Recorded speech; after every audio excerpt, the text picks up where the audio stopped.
जय मसीह की praise and practice इस चैनल में आप सब लोगों का स्वागत है। आज फिर से हम एक टॉपिक के ऊपर बात करेंगे। उस टॉपिक का नाम है यदि हमारे जीवन में समस्या आती है तो हम लोग क्या करते हैं। क्या हम लोग समस्या को लेकर के अपने परिवार के पास जाते हैं या फिर अपने रिश्तेदार के पास जाते हैं या फिर हमारा जो क्लोज फ्रेंड्स होते हैं उसके पास जाते हैं। और क्या यदि हम समस्या को बताते हैं तो समाधान मिलती है। कभी कभी होता है कि नहीं मिलता है और कभी होता है कि मिल भी जाता है। लेकिन ऐसे बड़ी बड़ी समस्या जो यदि हमारे शरीर में ही हो जाता है तो वो हमारे कोई भी मदद नहीं कर सकता है, सिर्फ परमेश्वर को छोड़ करके। तो ये समस्या में एक बाइबल के वचन के द्वारा हम लोग सीखेंगे कि यदि हमारे जीवन में समस्या आती है तो उस समय हम लोग कहाँ जाते हैं। यदि समस्या हमारे जीवन में आती है तो क्या हम लोग अपने रिश्तेदार के पास जाते हैं या फिर जो हमारा समस्या है वो क्या हम अपने विश्वासी को बताते हैं या फिर क्या हम अपने पास्टर को बताते हैं, किसको बताते हैं वो समस्या। और यदि समस्या हम बताते हैं तो क्या उसका हल हमें मिल जाता है। कभी कभी लोग बोलते हैं हाँ ठीक है प्रे करेंगे, ठीक है आगे देखिए, ऐसे करके बोल के छोड़ देते हैं। लेकिन उस समस्या यदि हमारे जीवन में आती है तो हमें क्या करना है। आइए एक वचन को देखेंगे। यहाँ पे एक व्यक्ति है जिसके जीवन में बहुत समस्याएं थी। यदि कहा जाता है कि बाहर समस्या हो तो हमें घर के अंदर आना चाहिए, लेकिन यदि घर के ही अंदर समस्या होगा तो हम लोग कहाँ जाएंगे।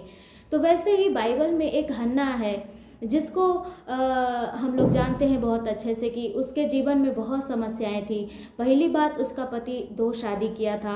दूसरी बात, वो बांझ थी। और तीसरी बात, उसकी जो सौतन सी थी उसे हमेशा चिढ़ाते रहती थी कि तुम बांझ हो, तुम्हारे कोई बच्चे नहीं हैं। ऐसे हमेशा मतलब उसको हमेशा कूट कूट के उसको बहुत मतलब चिढ़ाती थी। उसको जीना मतलब बोलेंगे तो बेहाल कर दी थी।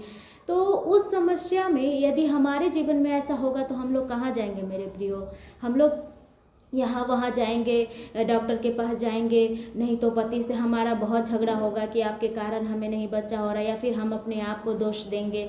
लेकिन यहाँ पे हम लोग देख सकते हैं हन्ना को कि वो किसी को नहीं कुछ बोलती है। यहाँ तक कि जो भी उसके जीवन में समस्याएं हैं वो सब घुट घुट के मतलब रो रो करके वो अपने अंदर ही रख लेती है। लेकिन जब एक समय आता है जब उसका जो पति और उसके पूरे परिवार जाते हैं शीलो में, जहाँ वो लोग हमेशा हर साल जाते थे, तो वहाँ पे ये हन्ना जो जाने के पहले ही सोच ली थी कि मैं अपनी समस्या को आज परमेश्वर के सामने रखूँगी। और वो समस्या को जब वो जाती है शीलो में, जहाँ वो लोग बलिदान चढ़ाने के लिए हर साल जाते थे, वहाँ पे जाती है और जो भी उसकी समस्या होती है, जब ये लोग बलिदान चढ़ा चुके, ये लोग अपने अपने काम में लग गए या फिर खाने पीने के बाद आराम करने चले गए होंगे। लेकिन ये जो हन्ना है वो क्या करती है, वो जाती है और चौखट पे, परमेश्वर का जो चौखट वहाँ पे चर्च था, उस चौखट पे जा कर के क्या करती है कि प्रे करती है। इतना रोती है कि उसका पति लोगों को भी नहीं मालूम, उसका सौतन लोगों को भी नहीं मालूम, इवन जो जिस चौखट पे वो रो रही थी वहाँ का पास्टर एली को भी नहीं मालूम कि एक क्यों रो रही है।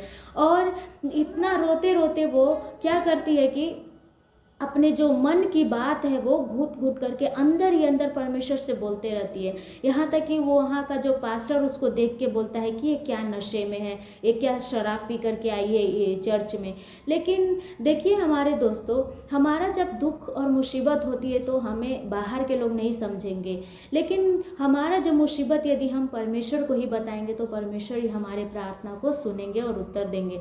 इसलिए मुसीबत के समय हमें टूटना नहीं है, बिखरना नहीं है, लेकिन परमेश्वर के ऊपर भरोसा रखना है। और परमेश्वर जो है हमारी प्रार्थना को सुन करके और उत्तर देगा। वो हमसे जलन नहीं रखता है मेरे प्रियो।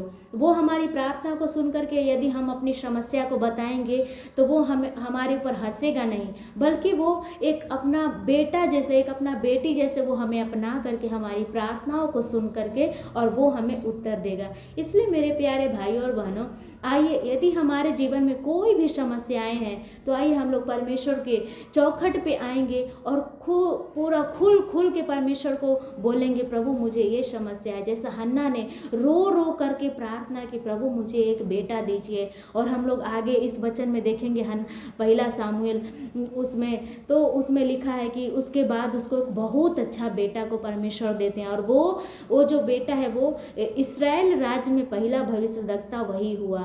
तो मेरे दोस्तों, हमारा जो प्रार्थना, हमारा रोना, यदि हम परमेश्वर के सामने को जो भी बोलते हैं तो हमें ये नहीं समझना है कि ये हमारी जो प्रार्थना है वो व्यर्थ जाएगा। ऐसा कभी नहीं सोचना है मेरे दोस्तों, मेरे प्रियजन। परमेश्वर हमारी प्रार्थना को सुनकर हमारी प्रार्थना को उत्तर भी देता है। इसलिए आइए इस वचन के द्वारा परमेश्वर आप सब लोगों को आशीष दे, और हमेशा जो भी समस्या है परमेश्वर के सामने खुल करके कहिए। परमेश्वर आप सब लोगों को प्रार्थना को सुन करके उत्तर देंगे।